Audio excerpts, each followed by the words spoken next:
Bonjour et bienvenue dans les backstage de l'imprimerie. Moi c'est Antoine et aujourd'hui on va voir comment choisir les bonnes couleurs en design. Mais non, pas cette couleur non plus. Couleur normale. Ah bah voilà.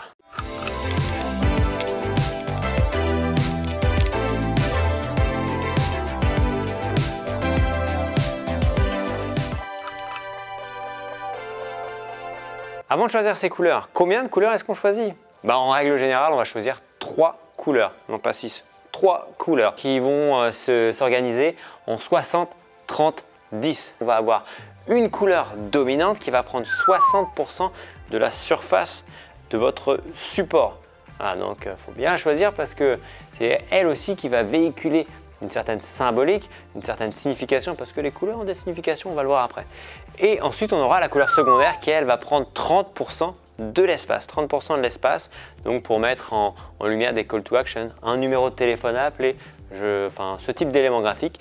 Et une troisième couleur qui, elle, va prendre justement 10%, plus ou moins, de votre surface pour mettre des petites touches par-ci par-là, mettre en valeur certains éléments. Vous pourrez y rajouter une ou deux couleurs supplémentaires si vous souhaitez avoir plus de couleurs. Et là, on va essayer de rester dans les tons des couleurs dominantes. Par exemple, vous avez une couleur dominante, c'est le rouge. Vous pouvez prendre un petit dégradé du rouge, une couleur un peu plus rouge pastel. Entre 3 et 5 couleurs, c'est pas mal. Alors on a vu combien de couleurs est-ce qu'on allait choisir, mais quelle couleur maintenant est-ce qu'on va choisir? Ça, c'est la vraie question. Si vous avez une charte graphique, clairement, basez-vous sur votre charte graphique parce que ça veut dire que vous êtes tout simplement déjà penché sur la question. C'est une bonne chose. Et sinon, on va se pencher sur la roue chromatique. Ouais, la fameuse roue chromatique, celle qu'on peignait quand on était en primaire. Et ben voilà, retour à la case départ. Dans un premier temps, on va voir la combinaison monochrome. La combinaison monochrome, très simple. On est dans le mono. Ça veut dire qu'on choisit une couleur et hop, on va la dégrader. On la dégrade tout simplement pour avoir différentes nuances de cette même couleur. Ensuite, on va avoir la combinaison en triade. La combinaison en triade, ici, on va choisir 3 couleurs qui vont être à égale distance les unes des autres. Paf! En mode triangle isocèle, comme ça. Ensuite, on va avoir la combinaison complémentaire. Alors, on prend une couleur là, une couleur en bas. On va vraiment chercher les opposés. On veut du contraste. On veut du contraste. Et la troisième couleur, comment est-ce qu'on la choisit?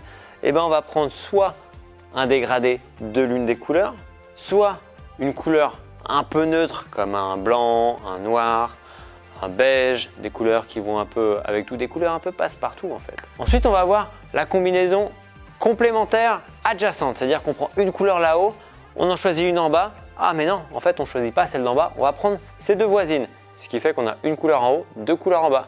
Ensuite, on va avoir la combinaison analogue. Combinaison analogue, c'est la plus simple. Combinaison analogue, en fait, on prend une couleur, une deuxième couleur, une troisième couleur qui se suivent sur notre petite roue chromatique.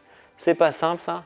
Et ce qui est bien, c'est que maintenant, il y a des outils très pratiques pour définir une gamme de couleurs. Par exemple, Adobe Color. Adobe Color qui fait partie des logiciels de la suite Adobe qui vous permettra de tester plusieurs combinaisons en fonction des couleurs qui vous intéressent. Par exemple, la combinaison monochrome, la combinaison en triade. Vous pourrez tester un tas de types de couleurs et avoir les références pour ensuite reproduire ces mêmes couleurs. Donc vous avez également l'application un peu plus technologique maintenant, l'application Pantone qui vous permet, par exemple, là je clique dessus, hop, c'est moi, je me prends en photo,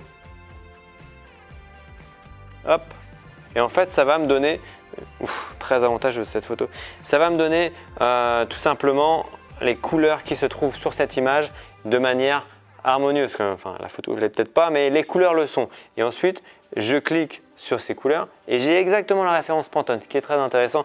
Du coup, si vous voulez avoir des couleurs, des références précises, vous aurez la couleur avec la gamme Pantone et même en RGB. Donc vous avez vraiment un tas de ressources en ligne pour trouver les bonnes couleurs, donc ce qui vous rendra les choses beaucoup plus simples. Choisir une couleur, c'est également choisir une signification parce que derrière une couleur, il y a une symbolique. Je pense notamment au bleu. Le bleu, c'est la couleur de la confiance, le calme, l'évolution, mais également la communication. On pense par exemple au logo de Facebook, de Twitter, de Skype, de Decathlon qui est dans le sport, donc on le retrouve partout le bleu. C'est la couleur la plus la plus préférée dans le monde. Après le bleu, on a le rouge. Le rouge, c'est la passion. C'est l'amour aussi, c'est l'amour, oui, oui. C'est le danger également, parce que le rouge, c'est également la couleur du sang.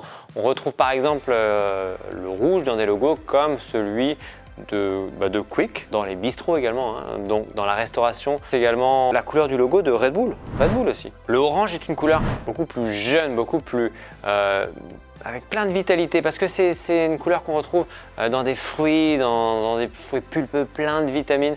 C'est une couleur qui fait penser également au partage. C'est une couleur qu'on retrouve par exemple chez des marques comme Boulanger, avec de la technologie, donc tout ce qui est jeunesse.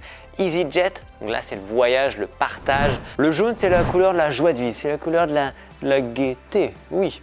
Le jaune, c'est également la couleur de la tromperie, donc faut l'utiliser à bon escient.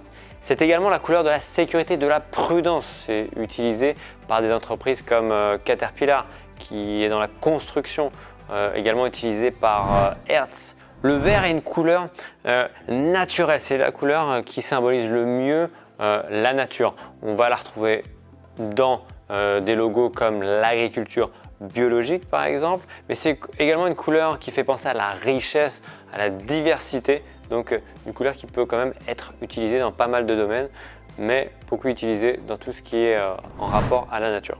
Le rose est une couleur, certes, avec une tendance féminine parce qu'on a toujours eu cette image du le rose aux filles, le bleu aux garçons, mais ça tend à évoluer. Donc le rose est très utilisé dans le domaine de la beauté, du cosmétique, dans des domaines assez féminins, mais c'est également une couleur assez gourmande dans tout ce qui est sucrerie, chocolat, gourmandise de manière générale. Ouais, ouais.